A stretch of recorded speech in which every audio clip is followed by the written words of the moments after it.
అదే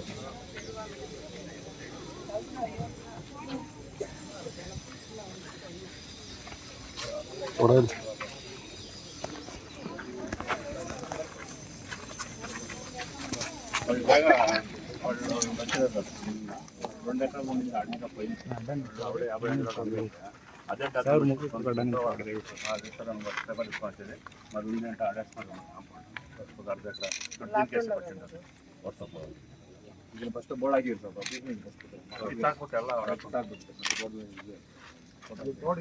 ಇತ್ತು ಬೋರ್ಡ್ ಮನೆಯವ್ರಿಗೆ ಅವ್ರು 50 ವರ್ಷದಿಂದ ಮಾಡ್ಕೊಂಡ್ಬಿಡೋರು ಅದೇ ಪೇಪರ್ ಅಲ್ಲೊಂದು ಅರ್ಧ ಎಕರೆ ಹಾಕೊಂಡವ್ರಣ್ಣ 2 ಬೋರ್ಡ್ ಇತ್ತು ಈಗ ಇದಕ್ಕೆ ಬಂದವ್ರು ಅಲ್ಲಿ ಒಂದು ಬೋರ್ಡ್ ಇಲ್ಲ ಅಲ್ಲಿ ಅದು ಮುಚ್ಚಿಬಿಟ್ಟಿದ್ದಾರೆ ಮನೆ ಅಲ್ಲಿರೋ ಬೋರ್ಡ್ನ ತೆಗೆದ್ಬಿಟ್ಟು ಬೋರ್ಡಲ್ಲಿ BBMP ಸ್ವತ್ತಂತ ಬೋರ್ಡ್ ಹಾಕಿದ್ರು ಯಾವ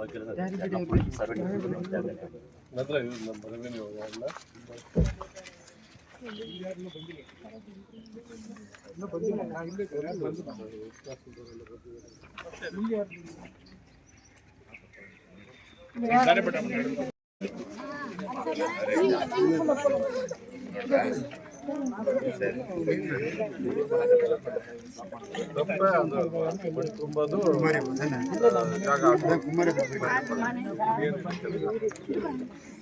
ಇದೆಲ್ಲ ಮಣ್ಣು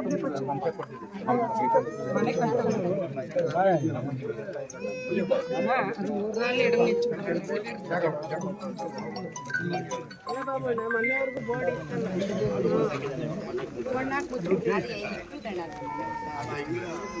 ಅದು ನಿಮ್ಮ ಮನೆಗೆ ಪ್ರಾಬ್ಲಮ್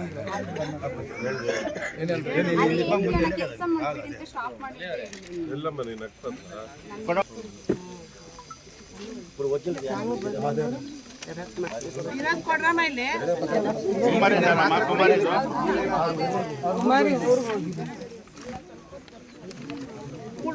வியாபாரம் கொடுக்கட்டு இருமா அதுக்கு நான் இருமா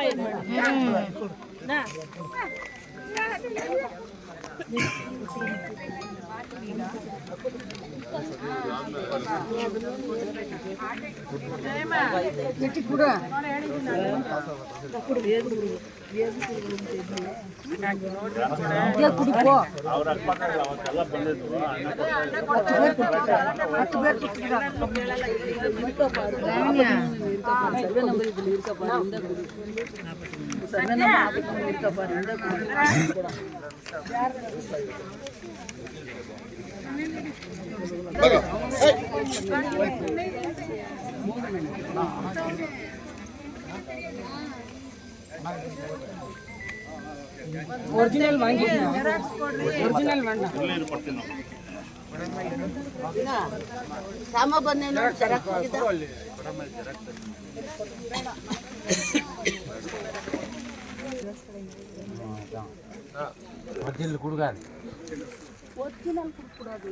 ಇಲ್ಲ ಇಲ್ಲ ಸರ್, ನೀವು ಬರೋವರೆಗೆ ಎಲ್ಲಿ ಅಸೆಂಬ್ಲಿ ಇಲ್ಲೇ ನಮಗೆ. ಎಲ್ಲಿದ್ದೀರಾ ತಾವು?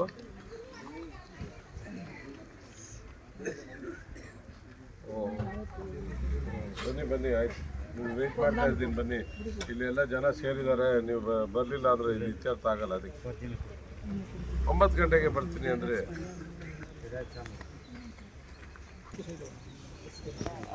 ಸರಿ. ಎಲ್ಲರೂ ಕೂತ್ಕೊಂಡು ಇದು ಬರೀರಿ, ಒಂದು ಕಂಪ್ಲೇಂಟ್ ಬರೀರಿ ಪೊಲೀಸ್ಗೆ. ಎಲ್ಲರೂ ಸೈನ್ ಹಾಕ್ಸೋ, ಒಂದು 4 ಪೇಜ್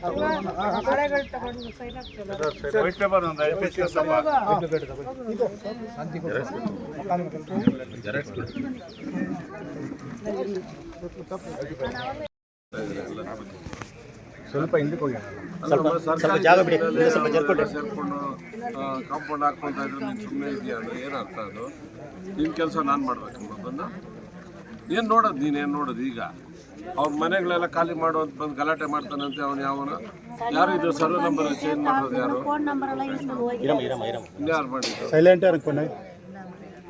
ಹೆಂಗಮ್ಮ ಸರ್ಕಾರಿ ಸ್ವಂತ ಅಲ್ಲ, ಹೆಂಗೆ ಪೋಡಿ ಮಾಡ್ತಾರಮ್ಮ? ಹೌದಮ್ಮ, ಹೆಂಗೆ ಪೋಡಿ ಮಾಡ್ತಾರೆ?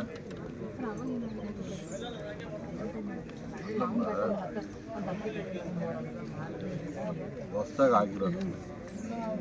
ನಾನು ಲೆಟ್ರ್ ಕೊಟ್ಟಿದ್ದೀನಿ ಅವತ್ತು.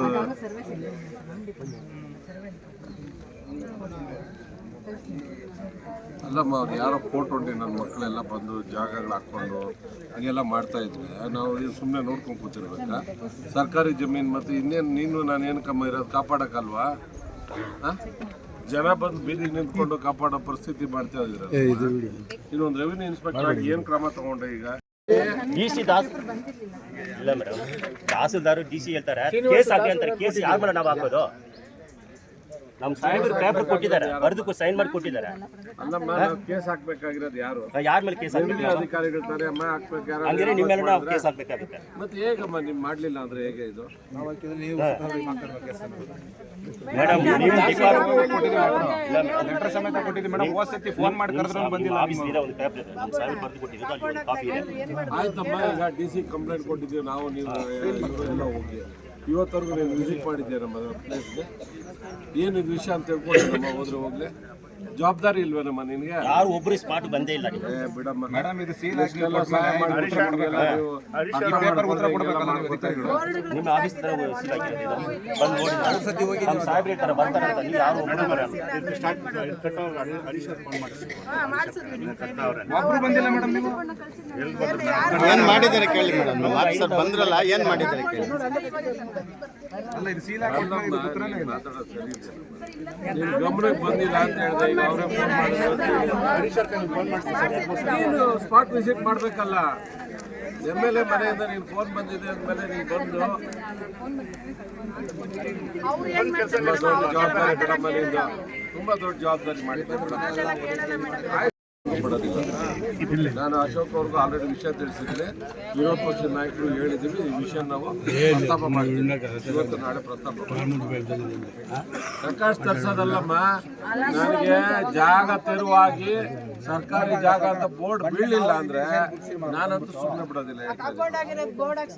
ಯಾವನ ಜಮೀನ್ ಮಾರ್ಕೊಂಡು ಬಂದು ಇಲ್ಲಿ ಕ್ಲೈಮ್ ಮಾಡ್ತಾನೆ ಅಂದ್ರೆ ಅವ್ನು ಎಷ್ಟು ದುರಾಂಕಾರ ಇರ್ಬೇಕಮ್ಮ. ಅವ್ನು ಜಮೀನ್ ಮಾರ್ಬಿಟ್ಟು ಬಂದು ಇಲ್ಲಿ ಕ್ಲೈಮ್ ಮಾಡ್ತಾನೆ ಅಂದ್ರೆ ನೀವು ಎಲ್ಲರೂ ಹಂಗೆ ಮಾಡ್ತಾರಮ್ಮ. ನಾಳೆ ಬೆಳಗ್ಗೆ ಬಂಡೆಪಾಳ್ಯದಲ್ಲಿ ಸರ್ಕಾರಿ ಜಮೀನೆಲ್ಲ ಹಿಂಗೆ ಅಲ್ವಾ, ಒತ್ತುವರಿ ಮಾಡ್ಕೊಂಡು ಜವಾಬ್ದಾರಿ ಇಲ್ಲ ನಿಮ್ಗೆಲ್ಲ. ಯಾವ ವಿಲೇಜ್ ಅಕೌಂಟೆಂಟ್ ಕರಿಯಲ್ಲಿ ಇಲ್ಲಮ್ಮ, ವಿಲೇಜ್ ಅಕೌಂಟೆಂಟ್ ಕರಿಯಮ್ಮ.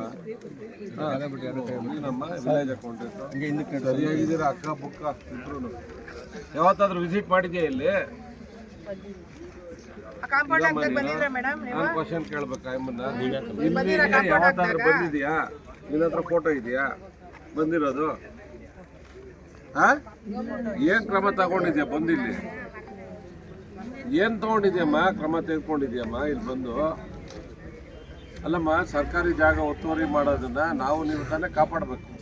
ಕಂಪ್ಲೇಂಟ್ ಬಂದ್ರು ಸುಮ್ಮನೆ ಇದೆಯಾ ಅಂದ್ರೆ ನೀನು ಶಾಮಿಲ್ ತಾನೆ ಅಲ್ವೇನಮ್ಮ?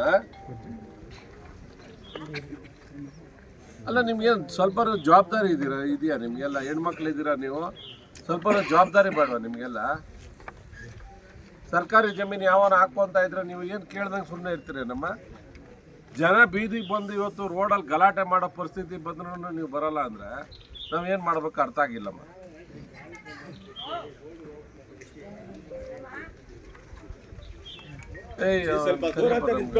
ಸರ್ವೆ ನಂಬರ್ 43 ಇರೋದು 40 ಮಾಡ್ಕೊಂಡು ಊಟ ಕೂಲಿ ನಾಲಿ ಮಾಡ್ಕೊಂಡು ಜೀವನ ಮಾಡ್ತಾ ಇದ್ದೀವಿ. ಅವ್ರ ಮನೆ ಹತ್ರ ನಾವು ಎಷ್ಟು ಸಲ ಹೋಗಿದ್ವಿ ಗೊತ್ತಾ ಮೇಡಮ್? ಪೊಲೀಸರಿಗೆ ಕಂಪ್ಲೇಂಟ್ ಕೊಟ್ಟಿದ್ವಿ, BBMP ಕೊಟ್ಟಿದ್ವಿ. ಹೇಳಿದ್ರೆ BBMP ಯಾರು ಬಂದು ಕಂಪ್ಲೇಂಟ್ ಕೊಡ್ತಿಲ್ಲ, ನೀವು ಬಂದು ಕೇಳ್ತೀರಾ ಅಂತ ಹೇಳ್ತಾರೆ. ನಿಮಗೂ ಕಂಪ್ಲೇಂಟ್ ಕೊಟ್ಟರು ಏನು ಯೂಸ್ ಇಲ್ಲ.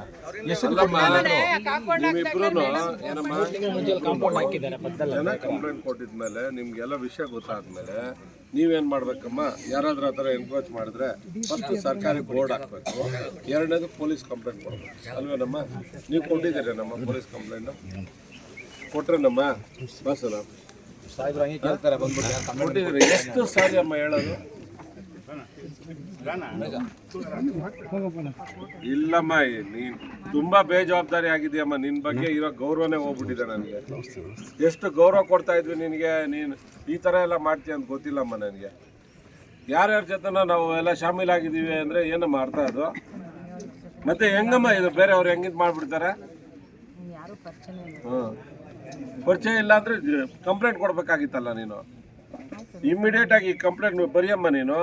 ಬರೀ ಈಗ ಪೊಲೀಸ್ ಬಂದಿದ್ದಾರೆ, ಇಲ್ಲೇ ಕೊಡಿಸ್ತೀನಿ, ಅವ್ರ ಕೈಯಲ್ಲಿ ಕೊಡಿಸ್ತಾ ಇದ್ದೀನಿ. ಬರೀಯಮ್ಮ ಕೂತ್ಕೊಂಡು.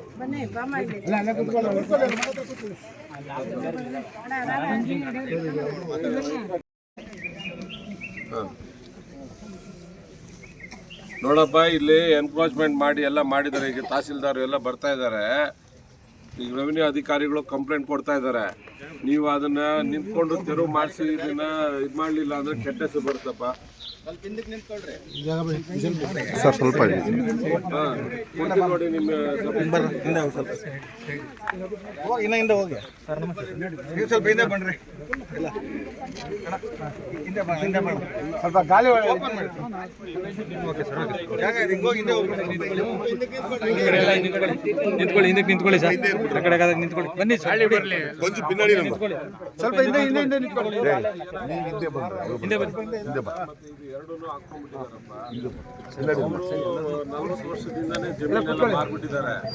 ಜಮೀನೆಲ್ಲ ಮಾರ್ಬಿಟ್ಟು ಎಲ್ಲ ರಿಜಿಸ್ಟರ್ ಮಾಡ್ಕೊಟ್ಟಿದ್ದಾರೆ. ಅವ್ರ ತಾತಂದ್ರು, ಅವ್ರ ಅಪ್ಪಂದ್ರು ಎಲ್ಲ. ಆ ಜಾಗ ಖಾಲಿ ಕ್ಲೈಮ್ ಮಾಡ್ತಾ ಇದ್ದಾರೆ. ಈಗ ಬೋರ್ಡ್ ಹಾಕಿ ಎಲ್ಲ ಮುಚ್ಚಿದ್ದಾರೆ, ಮಣ್ಣು ಹಾಕಿ. ಅದನ್ನ ಈಗ ಕಂಪ್ಲೇಂಟ್ ಕೊಡ್ತಾ ಇದೀವಿ. ಅವ್ರ ಬೇರೆ FIR ರಿಜಿಸ್ಟ್ರೇಷನ್ ಮಾಡ್ತಾರೆ. ಈಗ ರೆವಿನ್ಯೂ ಅಧಿಕಾರಿಗಳು ಬರೀತಾ ಇದ್ದಾರೆ ಮತ್ತೆ ಸಾರ್ವಜನಿಕರು ಬರೀತಾ ಇದ್ದಾರೆ. ಎರಡನ್ನೂ ನಿಮ್ಗೆ ಕೊಟ್ಟು FIR ಮಾಡಿ ಕೊಡಬೇಕು. ಯಾಕಂದ್ರೆ ಇದು ಸೆಷನ್ ಅಲ್ಲಿ ರೈಸ್ ಮಾಡಿದ್ವಿ ಅಲ್ಲಿ. ಇಲ್ಲ ಅಂದ್ರೆ ಆಮೇಲೆ ಪ್ರಾಬ್ಲಮ್ ಆಗುತ್ತೆ. ಅದಕ್ಕೋಸ್ಕರ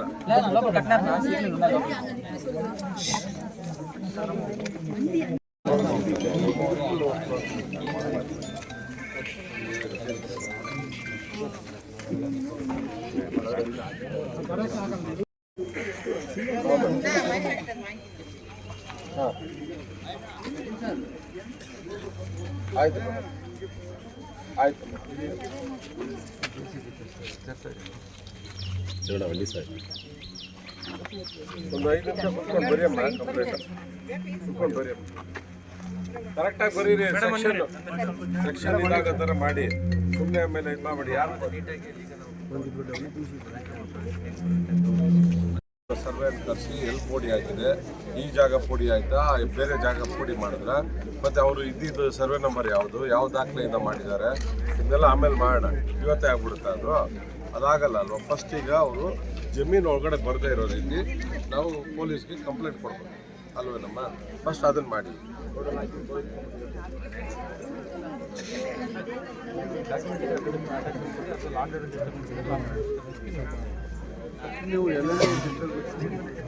ಈಗ ನೀನು ನೋಡಮ್ಮ, ನೀನು ಒಂದು ಅಧಿಕಾರಿಯಾಗಿ ಸರ್ಕಾರಿ ಜಾಗನ ಪ್ರೊಟೆಕ್ಟ್ ಮಾಡಬೇಕು ಅಂದ್ರೆ ಏನು ಕಂಪ್ಲೇಂಟ್ ಏನು ಕೊಡ್ತೀಯಮ್ಮ? ಫಸ್ಟ್ ಅದನ್ನ ಮಾಡಮ್ಮ. ನೀನೇನು ಇಂಟ್ರೆಸ್ಟೇ ಬರ್ತಾ ಇಲ್ಲ ನಿನ್ನ ಮೈಂಡಲ್ಲೇ. ಏನು ಬಿಟ್ಬಿಡೋಣ, ಹೋದ್ರೆ ಹೋಗ್ಲಿ. ಅಲ್ಲ, ಬಿಟ್ಬಿಡೋಣ ಅಂದ್ರೆ ಬಿಟ್ಬಿಡೋಣ. ಏನು ಹಾಕ್ಕೊಂಡು ಹೋಗ್ಲಿ. ಅವ್ರ ಜೊತೆ ನೀವು ಸೇರ್ಕೊಂಡ್ಬಿಡ್ರಿ. ಹೇಳ್ತೀನಿ, ಬರ್ಸಮ್ಮ. First FIR ಮಾಡ್ಸಮ್ಮ. ಅವರು ಇದೆ ಇದು ಎಲ್ಲ ಹಕ್ಕುಪತ್ರಗಳು ಕೊಟ್ಟಿರೋದು ಕಂಪ್ಲೀಟ್. ನಾವು ನಮ್ಮ ತಹಸೀಲ್ದಾರು DC ಕೊಟ್ಟಿರೋದು. ಇದೆಲ್ಲ ರೆವಿನ್ಯೂ ಡಿಪಾರ್ಟ್ಮೆಂಟಿಂದನೇ ಕೊಟ್ಟಿರೋದು. ಇವ್ರನ್ನೆಲ್ಲ ಬಂದು ನೆನ್ನೆ ಬೆದರಿಸಿ ಪಾಪ ನೋಡಿ ಅವ್ರ್ಯಾರೋ ಮನೆ ಕಟ್ಕೊಂತ ಇದ್ರೆ ಅವ್ರನ್ನೆಲ್ಲ ಗಲಾಟೆ ಮಾಡಿ ಹೋಗಿದ್ದಾರೆ. ಇಲ್ಲಿ ಓಡಿರೋದ್ರ ಮೇಲೆ ಎತ್ಕೊಂಡ್ಬಂದು ಮಣ್ಣು ಹಾಕಿದ್ದಾರೆ. ಇದು ದೊಡ್ಡ ಹಳ್ಳ ಇತ್ತು. ಇದನ್ನ ಇವ್ರಿಗೂ ಪಾಪ ತೊಂದರೆ ಆಗುತ್ತೆ ಅಂತ ಯಾರೋ ಮುಚ್ತಾರೆ. ಮುಚ್ಚಿದ್ರೆ ಈಗ ಎನ್ಕ್ರೋಚ್ ಮಾಡ್ಕೊಳ್ಳೋದು ಮುಚ್ಚಿಲ್ಲ. ಅರ್ಥ ಆಯ್ತಾ? ಇದು ಮತ್ತೆ ಆ ಭಾಗದಲ್ಲಿ ಶ್ರೀರಾಮ ಟ್ರಸ್ಟ್ ಅಂತ ಹೇಳ್ಬಿಟ್ಟು ನಮ್ಮ ರಾಮಾಂಜನೇಯ ಸರ್ ಇದ್ದಾಗಲೇ ಒಂದು ಟ್ರಸ್ಟ್ ಮಾಡಿ ದೇವಸ್ಥಾನಕ್ಕೆ ಅಂತ ಮಾಡಿ ಆ ಜಾಗನೂ ಎನ್ಕ್ರೋಚ್ ಮಾಡಿ. ಇನ್ನು ಸ್ವಲ್ಪ ಮುಂದೆ ಹೋದರೆ ಆ ಸ್ಕೂಲ್ ಇದೆ. ಸ್ಕೂಲ್ ಪಕ್ಕದಲ್ಲಿ ಹಾಸ್ಪಿಟ್ಲಿಗೆ ಮತ್ತು ಸಮುದಾಯ ಭವನಕ್ಕೆ, ಪೊಲೀಸ್ ಸ್ಟೇಷನ್ಗೆ, ಬಡವ್ರ ಮನೆಗೆ ಅಂತ ಎಲ್ಲ ಮಾಡಿಸಿದ್ರು. ಸುಮಾರು ಅದೊಂದು 4 ಎಕರೆ. ಅದರಲ್ಲೂ ಎನ್ಕ್ರೋಚ್ಮೆಂಟ್ ಮಾಡಿ ಹಿಂಗೆ ಬಿಟ್ಟರೆ ಹಿಂಗೆ ಮಾಡ್ತಾನೆ ಇರ್ತಾರಪ್ಪ. ನೀವು ಇದನ್ನು ಸ್ಟ್ರಿಕ್ಟಾಗಿ ಕ್ರಮ ತೆಗೆದುಕೊಂಡಿಲ್ಲ ಅಂದರೆ ನಾವೊಂದು ದೊಡ್ಡ ಪ್ರೊಟೆಸ್ಟ್ ಮಾಡ್ತೀವಿ. ನಾವು DC ಆಫೀಸ್ ಮುಂದೆ ಪ್ರೊಟೆಸ್ಟ್ ಮಾಡ್ತೀವಿ. ಒಂದಷ್ಟು ಜನ ಹೋಗ್ಬಿಡ್ಬೇಕು ಮನೆಗೆ. ಅಲ್ಲಿ ಒಂದು ಕೊಡೋದಿಲ್ಲ. 15 ಡೇಸ್ ಒಳಗಡೆ ನಾನು ಕ್ರಮ ನನಗೆ ನೋಡಪ್ಪ 15 ಡೇಸ್ ಅಲ್ಲ, ನನಗೆ ಇವತ್ತು ಫಸ್ಟ್ ಅವನು ಯಾವನು ಇಲ್ಲಿ ಹಾಕಿದ್ದಾನೆ ಅವನು ಶೀಟ್ ಗೀಟ್ ಎಲ್ಲ ಕಿತ್ತು ಬಿಸಾಕ್ಬೇಕು. ಮತ್ತೆ FIR ಆಗ್ಬೇಕು ನನಗೆ. ಯಾವನ ಜಮೀನು ಕ್ಲೈಮ್ ಮಾಡೋನು ಏನು ಮಾಡ್ತಾ ಇದ್ದಾನೆ, ಅಲ್ಲೆಲ್ಲ ಒಂದು ಸೈಟ್ಗಳೆಲ್ಲ ಮಾಡಿ ಮಾರ್ಬಿಟ್ಟಿದ್ದಾರೆ. ಸೈಟ್ ಮಾಡಿ ಮಾರಿದ್ಮೇಲೆ ಪಾಣಿಮಿಟೇಷನ್ ಇರುತ್ತಲ್ಲ, ಅದನ್ನ ಎತ್ಕೊಂಡ್ಬಂದು ಇದರಲ್ಲಿ ಕೂಡ್ಸ್ಕೊಳಕ್ ಬಂದಿದ್ದಾರೆ. ಅರ್ಥ ಆಯ್ತಾ? ಇಷ್ಟೇ ಪ್ರಾಬ್ಲಮ್, ಬೇರೆ ಇನ್ನೇನು ಅಲ್ಲ. ಇದು ನೀವು ಹೆಸರು ಎನ್ಕ್ವೈರಿ ಮಾಡಿದ್ರು ಕೂಡ ಅದೇ ಪ್ರಾಬ್ಲಮ್. ಅದಕ್ಕೆ ಏನು ಮಾಡಬೇಕು ಅದನ್ನು ಮಾಡಬೇಕು ನಾವು. ಈಗ JCB ಹೇಳಿದ್ದಾರೆ ಇಟ್ಕೊಂಡು ಅವ್ರು ಬಂದು ರಾತ್ರಿ ಕಟ್ತಾರೆ ಅಂದ್ರೆ ಕಿತ್ತು ಬಿಸಾಕಕ್ಕಾಗಲ್ವೇನ್ರಿ? ಸರ್ಕಾರಿ ಜಮೀನನ್ನು ಅವ್ನು ಹೆಂಗ್ರಿ ಅವ್ನು ಹಾಕ್ಕೊಂತಾನೆ? ಎಷ್ಟು ಧೈರ್ಯ ನನ್ನ ಮಗನಿಗೆ? ಇಲ್ಲೇ ಓಡಾಡ್ತಾ ಇದ್ದಾನೆ ಆಗ್ಲೇ ಅವ್ನು ಮತ್ತೆ ಬಂದು. ಹಾಂ,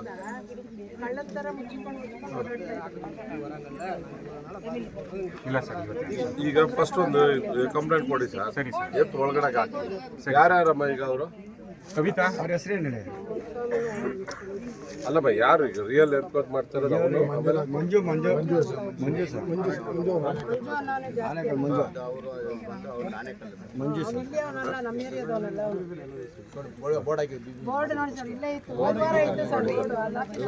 ಬೋರ್ಡ್ ಹಾಕಿರೋದನ್ನ ಎಷ್ಟು ಧೈರ್ಯ ಇರಬೇಕು ನೋಡಿ ಸರ್.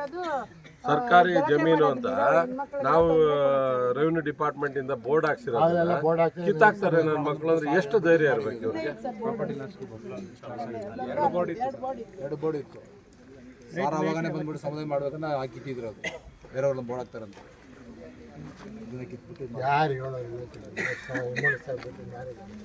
ಈಗ ಸರ್ಕಾರಿ ಜಮೀನು ಉಳ್ಸಕ್ ಜನ ಬೀದಿಗೆ ಬರೋಂಥ ಪರಿಸ್ಥಿತಿ ಅಂದ್ರೆ ನಮ್ಮ ರೆವಿನ್ಯೂ ಅಧಿಕಾರಿಗಳು ಏನ್ ಮಾಡ್ತಾ ಇದ್ರೆ ನನಗೆ ಅರ್ಥ ಆಗಿಲ್ಲ. ಈ ಸಾಲ ಮಕ್ಕಳು ನನಗೆ 2 ವರ್ಷದಿಂದ ಬೈತಾ ಇದ್ದಾರೆ. ಇವತ್ತಿಂದಾನೇ ಆಕ್ಷನ್ ತಗೊಂತೀನಿ ಸರ್. ಅಲ್ಲಪ್ಪ ನೋಡಿ ಏನಾಗಿದೆ, ಪ್ರತಿ ಸಲ ಹೇಳ್ದಾಗ್ಲೂ ಕೂಡ ಇವರು ಅದೇನೋ ಎಮ್ಮೆ ತರ ಆಗ್ಬಿಟ್ಟಿದಾರಪ್ಪ ನಿಮ್ಮ ಅಧಿಕಾರಿಗಳಂತೂ. ಕೆಳಗಡೆ ಇರೋರು ನಿಜವಾಗ್ಲೂ ಹೇಳ್ತಾ ಇದ್ದೀನಿ, ಅಷ್ಟು ನಾನು ನೋಡೇ ಇಲ್ಲ. ನಾವು ಎಷ್ಟು ಸಹಾಯ ಮಾಡಿದೀವಿ ಆ ಎಮ್ಮನಿಗೆ ಅಂದ್ರೆ ಒಂದು 6-7 ವರ್ಷದಿಂದ ಅಷ್ಟು ಸಹಾಯ ಮಾಡಿದ್ದೀವಿ.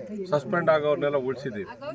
ಈಗ ಸರ್ಕಾರಿ ಜಮೀನು ಹೋಗ್ತಾ ಇದ್ರು ಅವರು ಸುಮ್ಮನೆ ಶಾಮೀಲಾಗಿ ಸುಮ್ಮನೆ ಇದ್ದಾರೆ ಅಂದರೆ ಆ ಎಮ್ಮನ ಗಮನಕ್ಕೆ ಹೋಗಿದೆ. ಮತ್ತೆ ವಿಲೇಜ್ ಅಕೌಂಟೆಂಟ್ ಕಳ್ಸಿದ್ದೀನಿ ಅಂತೇಳಿ ಆ ಎಮ್ಮನು ಲೇಡಿ ಒಂದಿನಾನು ಬಂದಿಲ್ಲ. ಇಲ್ಲಿರೋ ಜನ ಎಲ್ಲ ಇದಾರಪ್ಪ, ಯಾರು ಬಂದಿಲ್ಲ.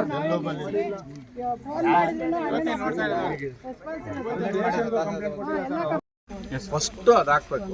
ಅದಾದ್ಮೇಲೆ ಯಾವನ ಕ್ಲೈಮಿಂಗ್ ಬರ್ತಾನೆ ಬರಲಿ, ಅವ್ನ ಡಾಕ್ಯುಮೆಂಟ್ಸ್ ಎಲ್ಲ ತೊಗೊಂಬರ್ಲಿ, ಆಮೇಲೆ ನೋಡೋಣ. ಫಸ್ಟ್ FIR ಆಗಬೇಕು, ಮತ್ತು ಜಾಗ ಸರ್ಕಾರಿ ಜಾಗ ಅಂತ ಬೋರ್ಡ್ ಹಾಕಿ ಇಷ್ಟ ಆಗ್ಬೇಕು. ಇಲ್ಲ ಅಂತ ಹೇಳಿದ್ರೆ ಇಲ್ಲಿ ಮುಗ್ದೋಯ್ತು, ರೌಡಿಗಳು ರಾಜ್ಯ ಆಗ್ಬಿಡ್ತದೆ ಅಷ್ಟೇ. ಯಾವನ್ನ ಬಲ ಇರೋನ್ ಬಂದು ನಿನಗೆ ಸರ್ಕಾರಿ ಜಮೀನು ಹಾಕ್ಕೊಬೋದು.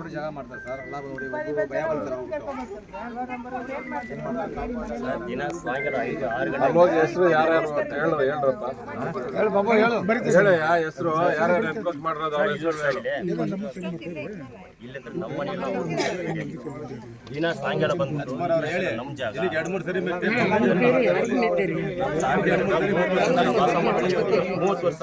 ವರ್ಷದಿಂದ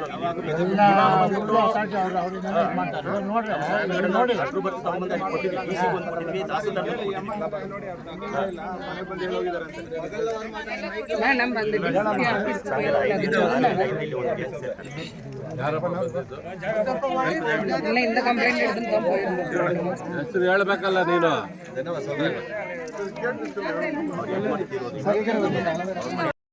ಕ್ಲಿಯರ್ ಆಗಿ ಬೋರ್ಡ್ ಹಾಕ್ಬಿಡ್ಬೇಕು ನನಗೆ. ಸರ್ಕಾರಿ ಬೋರ್ಡ್ ಹಾಕೋವರೆಗೂ ಬೇರೆ ಏನು ಕೆಲಸ ಇಟ್ಕೊಳ್ಳೋದು ಬೇಡ ನಾವು. ಇದಕ್ಕಿಂತ ಇಂಪಾರ್ಟೆಂಟ್ ಏನೋ ಇದೆಯೇನಪ್ಪ? ಸರ್ಕಾರಿ ಜಮೀನು ಉಳಿಸೋದಕ್ಕಿಂತ ಇಂಪಾರ್ಟೆಂಟ್ ನಾವೆಲ್ಲ ಗೌರ್ಮೆಂಟ್ ಸರ್ವೆಂಟ್ ಆಗಿ ಬೇರೆ ಏನೋ ಕೆಲಸ ಇದೆಯಪ್ಪ? ಮತ್ತೆ ನಾವು ಸಂಬಳ ತಗೊಂತಾ ಇರೋದು ಅದಕ್ಕೆ ಸರ್. ಅದನ್ನ ಅಲ್ಲ, ಜನ ಬಂದು ಉಳಿಸಿ ಅನ್ನೋ ಒಂದು ಲೆವೆಲ್ ಬರ್ತಾರೆ ಅಂದ್ರೆ ನಿಮ್ಮ ಅಧಿಕಾರಿಗಳಿಗೆ ಗೊತ್ತಿದ್ದು ಅವ್ರು ಬರಲ್ಲ ಅಂದ್ರೆ ಎಷ್ಟು ಬೇಜಾರಾಗ್ತದೆ ಸರ್. ಅಂಥವ್ರು ಇರ್ಬೇಕಾಯ್ತು ಅಂತ ನೀವು ಯೋಚನೆ ಮಾಡಿ. ಇಲ್ಲ ಸರ್, ಇಮಿಡಿಯೇಟ್ ಪೇಪರ್ ತಗೊಂಡ್ಬರ್ತಾರೆ ಸರ್.